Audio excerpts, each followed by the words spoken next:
Liz is with Drew at the hospital when he starts to wake up. Drew's first words are, "Is Willow here?" Liz claims Willow is with his daughter, Scout. Portia enters and discusses his vital signs with Liz. Drew instantly requests another doctor, but she insists he will remain under her care until another doctor arrives and takes over his case. Does Alexis have an alibi? In Anna's office, she sends Dante to speak with Drew now that he is awake. Alexis comes, and Anna and Chase have questions for her, but she won't speak without her lawyer. Diane soon arrives, and the questionings start. Alexis tells that she was in court all day, assisting Stella. After court, she drove home. Anna inquires as to when Drew served her with the restraining order. Diane objects because this feels like a cross-examination. Anna explains that she is only trying to build a timeline. Alexis explains that she was with Drew when she received the order. She says she was unhappy about the restraining order, attempted to fight it legally but lost, and Scout is now in Willow's custody. Alexis goes on to state that the night in issue, she arrived home at 9 p.m. as she was finishing up a call with her assistant. Curtis then stopped by to talk about his aunt and left around 9:15. Christina arrived 5 minutes later, accompanied by Eva. She explains that she was trying to broker peace between them for Avery's sake, and they were there for approximately 2 hours until Dante arrived to question Christina and Eva. Diane says her client has cooperated and the interview is over. What does Drew remember?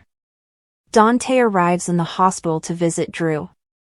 He asks Drew if he remembers anything from last night. Drew recounts being shot in the back after preparing a drink and retrieving a diamond from his safe. He was shot in front of his fireplace. He recalls falling, which is the last thing he remembers. Does Michael have an alibi? Michael meets Curtis at the Port Charles Grill. He gives Curtis the article about Drew and Jacinda and claims he was with her the night Drew was shot, so he needs to find her. Curtis happens to know who she is and tells him everything about Jacinda. They are interrupted when Portia informs Curtis that Drew is awake and chatting with the cops. Curtis needs to rush to the hospital, but he informs Michael that Jacinda works for Exclusive Models, which was a cover for an escort agency. Back at the hospital, Portia discovers Jacinda in her office. Jacinda reveals that she has spent all of the money Drew paid her to stay away and needs more. She hoped Drew might help her, but he shot himself, so Portia and Nina are the next best thing. Portia claims Jacinda will not receive a payday from them, and she cannot bring them down without also being punished for assaulting Drew. Jacinda departs in a huff. Meanwhile, Dante continues to investigate Drew, asking what he had in his safe to see if anything had been stolen.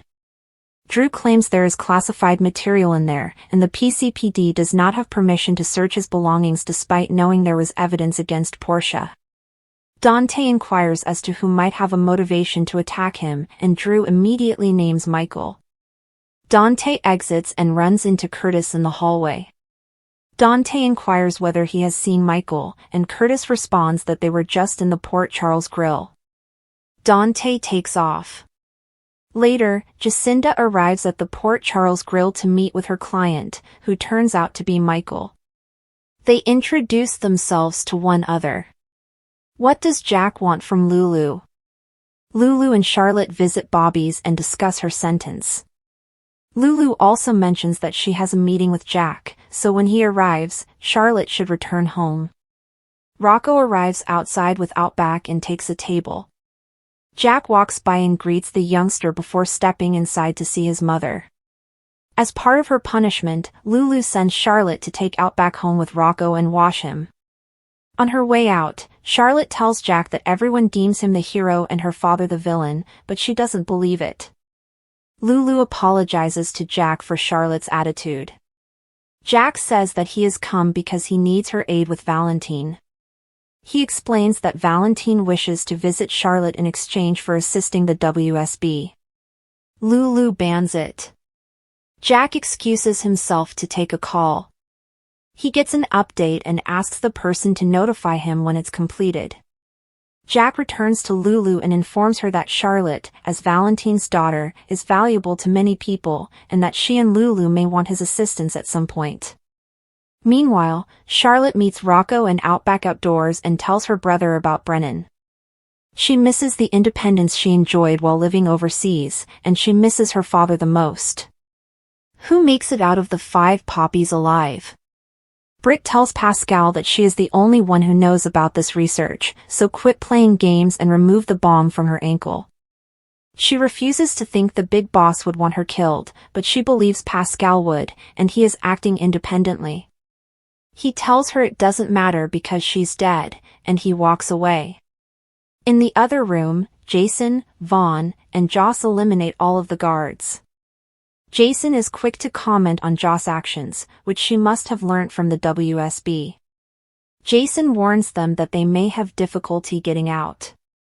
He conveys what he knows about the guards and that he must return for Britt. Jason takes off. Vaughn and Joss then agree that nothing is more vital than reaching the WSB, and if one of them falls, the other must continue. Jason returns to Britt, who informs him that the device is now on timer. She advises him to go while he still can, as she is already living on borrowed time. Jason refuses to let her die and manages to turn off the monitor. With 13 minutes remaining, Jason announces that they must run. Jason and Britt run into more guards, as well as Joss and Vaughn. Pascal has escaped, and they all hurry to attempt to avoid the explosives.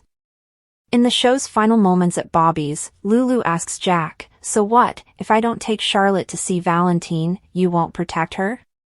Jack says they will continue to protect Charlotte, but she must realize that she is different from Rocco and her other family members. He walks away, saying goodbye to Rocco and Charlotte as he passes them. Anna thanks Alexis for coming into her office and adds they may contact her with more questions later. Chase believes that after she goes, Alexis will be removed off their list of primary suspects. Anna agrees, removes Alexis' photo, and replaces it with one of Curtis. Curtis enters the hospital to meet Drew, who is furious and wants to know why he is there. Curtis claims he heard someone shoot him. Drew claims it may have been him, but don't worry, he blames Michael. At the Port Charles Grill, Michael tells Jacinda that he has been looking for her and needs her to confirm that they were together when Drew was shot last night. That's when Dante appears, asking questions. Finally, Joss, Va, Jason, and Britt make it outside of the 5 Poppies just as the bomb goes off. Joss asks Vaughn whether this implies her first operation was successful. Meanwhile, Jason has pinned down and covered Britt. She informs him that he was brave, but he may now get off of her. They rise up, and Britt says she's been wanting to tell him she truly dislikes his tattoos. General Hospital spoilers reveal that the tide of scorn for Drew Quartermain is turning into pleas for forgiveness, with one intriguing notion positing a soapy amnesia plot to clear his slate. Drew's wicked acts, such as blackmailing Sonny Corinthos and sickening investigators on Stella Henry, are making him unpopular, and viewers are contemplating how to make him likable again. The amnesia theory suggests an attack, possibly at Pentonville, that erases his evil phase and restores his good guy roots, complete with former feelings for Carly Spencer and no love ties to Willow Tate. But that's only one option, others range from killing him off for a fresh resurrection to exposing he's a fake. With fans divided, which approach will GH adopt to save Drew?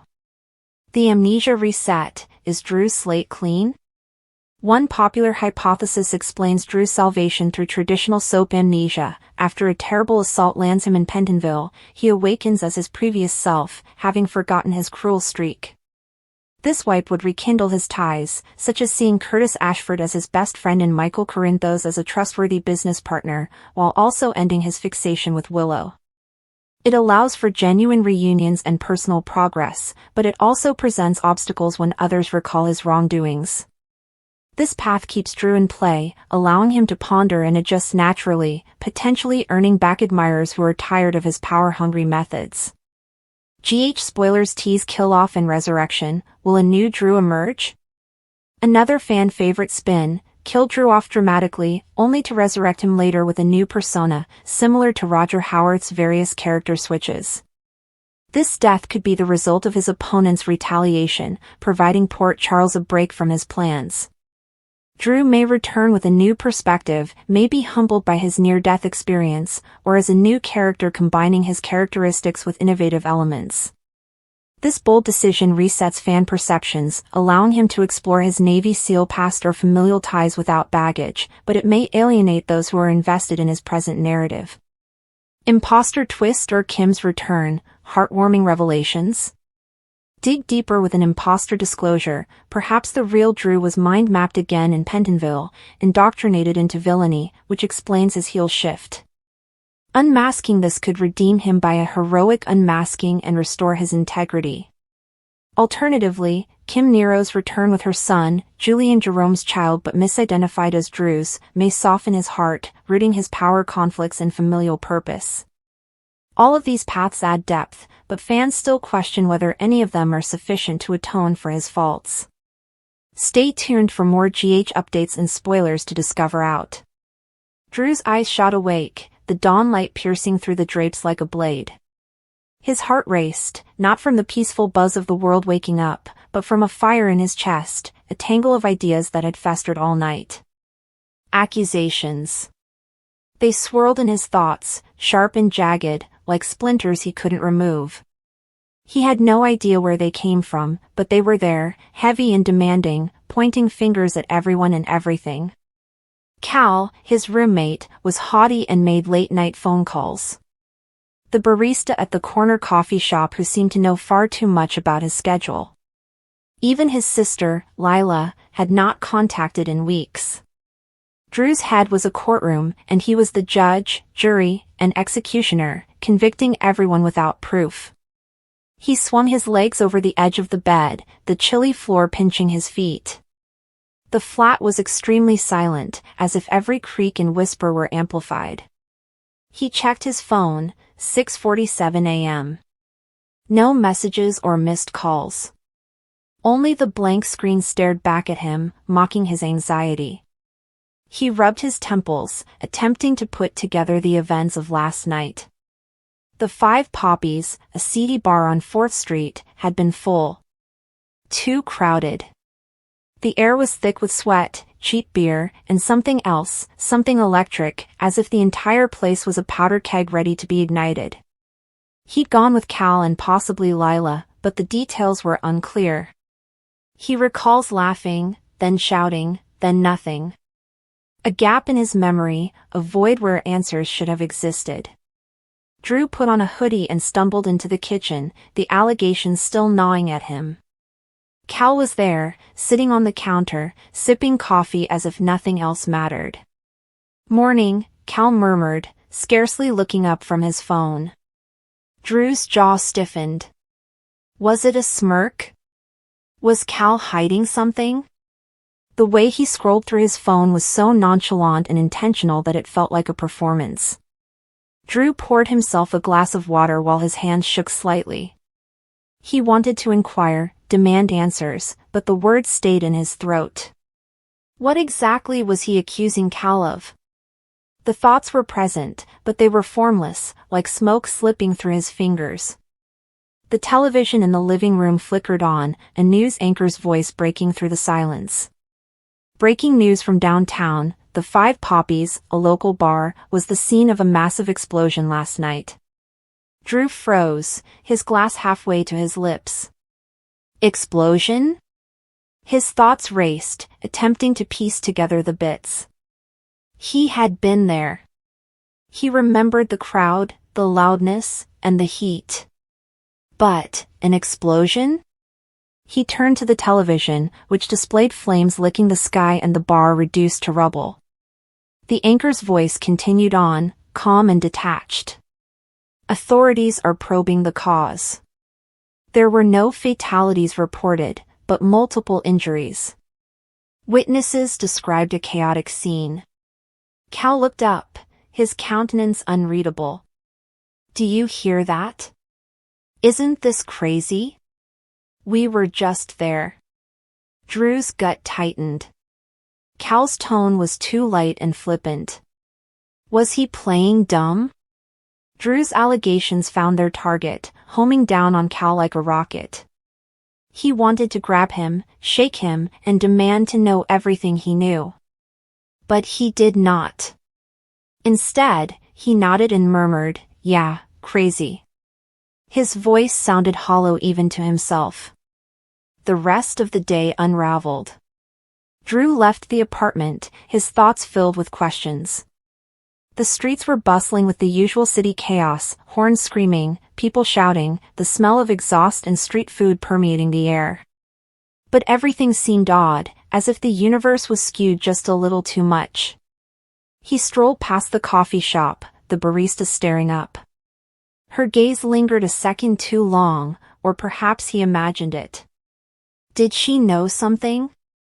About the bar, him, and the previous night. He continued walking, his pace accelerating, and the allegations spread like wildfire. The gentleman on the street selling newspapers, the woman walking her dog, and the cop directing traffic were all in on whatever it was. Drew returned to the wreckage of the 5 Poppies at midday. Yellow tape surrounded the scene, and cops crowded around, their radios buzzing. The air smelt like burnt wood and something bitter, toxic. He stood across the street, looking at the carnage. The bar's neon sign, which had once been alive with activity, had been smashed, its letters dangling like broken teeth. He struggled to recall. Had he noticed anything weird last night? A luggage left unattended, or a suspicious stranger? However, the harder he pushed, the more his memories resisted, like a door bolted shut. A man in a windbreaker approached, his badge glinting in the sunlight. "Do you have any business here?" he inquired, his tone harsh. Drew's heartbeat skipped. Was this a test? Did the cop know he had been to the bar? The accusations shifted inward, nagging at him.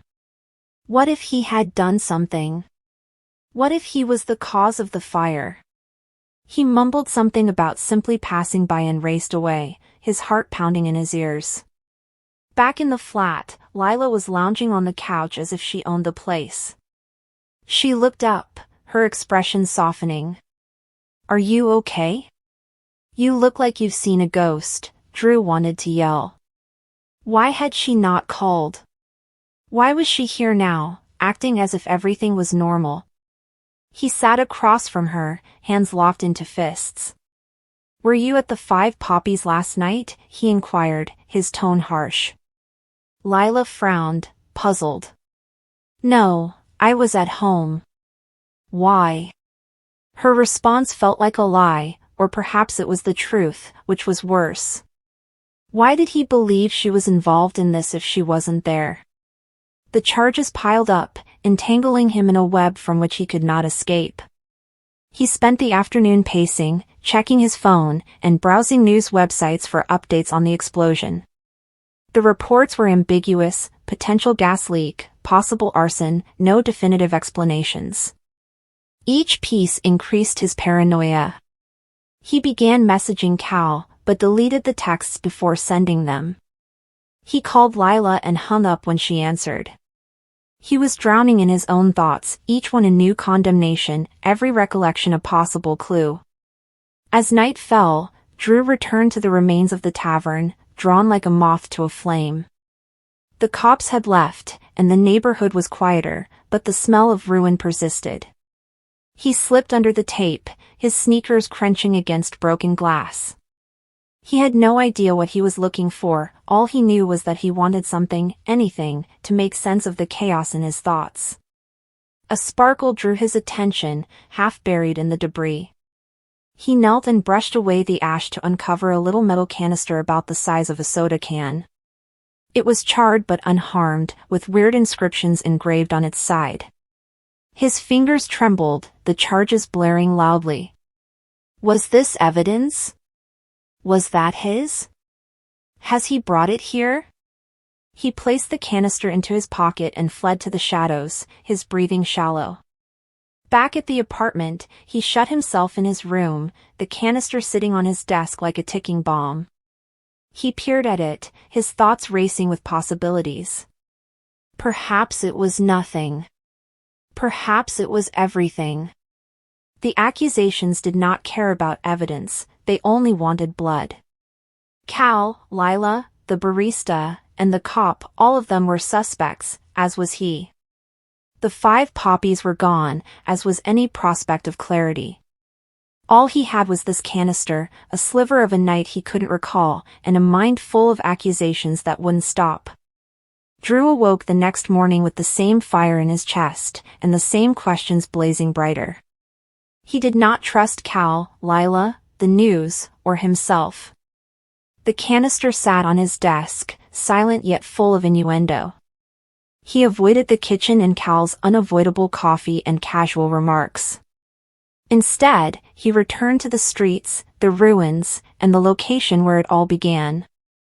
The charges followed him relentlessly, each one threatening to cause another explosion, this time in his own mind. He had no idea what was real anymore, all he knew was that something had broken, perhaps the bar or himself. And if the truth was out there, it was buried beneath too much rubble to be discovered.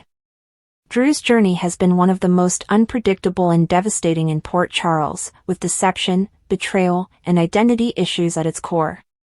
For years, he's battled to rebuild himself as layers of manipulation stripped him of who he believed he was.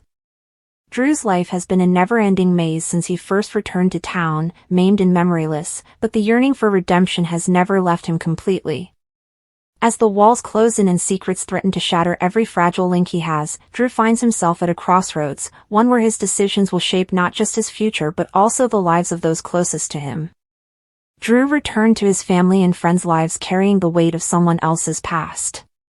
Amnesia left him defenseless and unaware of who he truly was, leaving him to spend years living in the shadow of Jason Morgan's identity. Drew's personality was heavily influenced by that time period. Every decision he made, every relationship he created, was based on someone else's history, and when the truth was revealed, it broke him in ways no one could really comprehend. Instead of giving up, Drew attempted to put together his life, relying on shards of recollections and the belief that there was still time to start afresh. However, Drew's redemption has never been easy. The decisions he's taken since rediscovering his identity have frequently distanced him from those he loves. His efforts to protect his family have occasionally taken him into morally ambiguous area, forcing him to make decisions that blur the lines between good and wrong.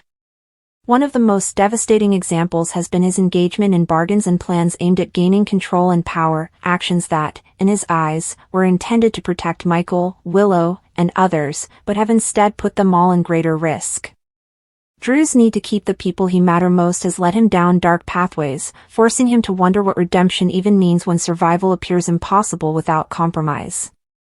Drew is currently experiencing a building tension that is getting increasingly difficult to ignore. His meticulously polished appearance conceals an undercurrent of secrets that threaten to come out. Curtis' new concerns, the underlying friction with Michael, and the talks Drew avoids all point to something deeper underneath the surface, something he's hiding, even from those who have supported him. It's more than just economic transactions or alliances, it's about identity, loyalty, and betrayal. Whispers throughout Port Charles point to issues Drew hasn't confronted yet, not because he can't, but because confronting them might destabilize the delicate existence he has managed to establish. One of the most stunning possibilities emerging right now is related to his background, and it has the potential to rock the foundation of all he has achieved. Could Drew still be entangled in the aftermath of something bigger, which he doesn't completely comprehend? With fresh information emerging about possible memory manipulation that goes beyond anything anybody had previously believed, the question remains, is the Drew everyone knows indeed the real Drew? Or is he once again unknowingly living someone else's story? The prospect of an imposter twist has begun to emerge, and if that is the case, redemption may take on a completely new meaning. It would include not just atoning for his mistakes, but also regaining his very identity from forces that were still operating behind the scenes. Drew's relationships are deteriorating under all of this chaos. His relationship with Michael has become strained as secrets accumulate, trust erodes, and competing loyalties arise. What seemed to be an unbreakable partnership between them has begun to unravel under the weight of hidden motives and difficult decisions. Michael has suspected for a time that Drew isn't telling him everything, and while his impulse is to protect his family, Drew's silence makes him wonder where his true devotion lies. The farther Drew delves into this web of trickery, the more he risks alienating those he cares most about. Willow remains trapped in the center, torn between love and terror. She's seen Drew's suffering and the guilt that eats away at him, but she can't deny the rising disquiet inside her. Her senses tell her Drew is hiding something enormous from them, something that might change everything about how they've structured their lives. Willow, who has already lost so much, finds the prospect of another betrayal almost painful. If Drew's actions endanger her family again, she may find it difficult to forgive him, no matter how profoundly she knows his intentions. The most hazardous dynamic, however, involves Curtis. After everything they've gone through, from shared trust to broken relationships, Curtis has begun to piece together fragments of Drew's recent decisions, fragments that don't make up. He detects discrepancies, evasive replies, and deliberate maneuvers that indicate Drew is playing a larger game than anyone thinks. If Curtis discovers the truth before Drew is ready to confront it, the consequences could be terrible. And if Drew is actually linked to forces beyond his control, it might drag everyone they care about into a storm neither of them is prepared to face. Meanwhile, whispers in Port Charles imply that someone is orchestrating events from behind the scenes, influencing Drew once more for their own purposes.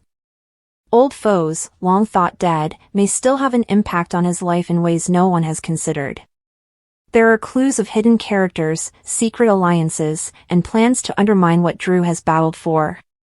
If he is being used without recognizing it, the atonement he seeks becomes more difficult than ever, since he will have to fight not only for forgiveness but also for his own independence. Drew's psychological conflict reflects the chaos around him. He's haunted by flashes of a life he can't quite remember, images and emotions that don't fit with the memories he's formed since reclaiming his identity.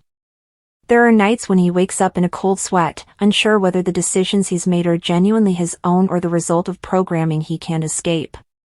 That uncertainty gnaws at him, causing fissures in his resolve and driving him closer to the brink. Drew will need allies more than ever if he is deceived again, but how can he ask for help when trust has already been broken? As the walls draw in, Drew's redemption arc begins to resemble a labyrinth with fluctuating exits. Every move he takes now has repercussions, affecting not only his life, but also Michael's, Willow's, Curtis, and countless others. One false move may reveal everything, while doing nothing could allow the people in charge to succeed. For Drew, forgiveness is more than just apologizing for his faults, it also means confronting the forces that have defined his story and recovering his authority once and for all. In the end, the truth always emerges in Port Charles. Secrets never stay buried, and Drew's reckoning may come sooner than anyone expected. Drew is approaching a breaking point, whether it's the discovery of another imposter twist, the unraveling of buried memories, or the revelation of hidden intentions. And when that day comes, he'll have to answer the ultimate question: can he genuinely be forgiven, or has he crossed too many lines to ever return? The journey ahead is laden with peril, heartache, and revelation. There will be betrayal, confrontation, and impossible decisions. But if Drew can get the guts to confront his history and fight for the truth, he has a chance to restore not only his relationships but also his entire sense of self. And by doing so, he could finally liberate himself from the shadows of manipulation and enter into a future he creates for himself. Drew is currently walking a fine line between the guy he aspires to be and the influences that are drawing him back into turmoil. Every moment counts, every action matters, and the storm raging around him threatens to devour everyone he cares about. Redemption is still possible, but only if Drew confronts the worst aspects of his past and refuses to be defined by the secrets used to enslave him. The dilemma is no longer who Drew is, but who he chooses to be when the truth is revealed. Drew's journey is swiftly approaching a critical moment where the past and present will mix in ways he never imagined. The rumors of an imposter twist grow louder, reinforcing Drew's darkest fears, that his entire life may still be based on lies. Strange gaps in his memory have begun to resurface, as have little flashes of events he does not recall experiencing, conversations he does not recall having, and emotions that feel both foreign and familiar. These unsettling fragments keep Drew up at night, bringing him closer to the brink as he begins to wonder if his identity has ever truly belonged to him. If Drew's suspicions are correct, he could be dealing with a larger conspiracy than anyone realizes. Even after all the anguish he's already been through, the idea that someone else is in control of parts of his life would destroy him and force him to confront the possibility that his mistakes were not entirely his own. But that would not undo the harm done. Michael's rising suspicion, Willow's shaky faith, and Curtis's relentless research would all come crumbling down the instant the truth was revealed. Drew is aware that he is walking a razor's edge, and that one incorrect step may cost him everything. The increasing presence of unknown forces acting against him heightens the strain. Old foes may still be tugging threads from the shadows, attempting to lure Drew into playing a role he has no idea he has been given. Behind the scenes, a perilous game is being played, including power, allegiance, and secrets that are too deep to keep hidden for long. If Drew doesn't figure out who's behind these moves, he could become the ideal pawn in a plot to ruin everyone he loves about. Drew aspires to be the man who chooses his own path, protects his family, and regains the trust he has lost. However, before he can begin to rebuild, he must first understand the entire extent of the deceit that surrounds him. Redemption is still possible, but it will require suffering, sacrifice, and the fortitude to confront the truths he has spent years avoiding. As the walls draw in, Drew realizes that the fight for his future must begin with regaining the stolen parts of his past, no matter the cost.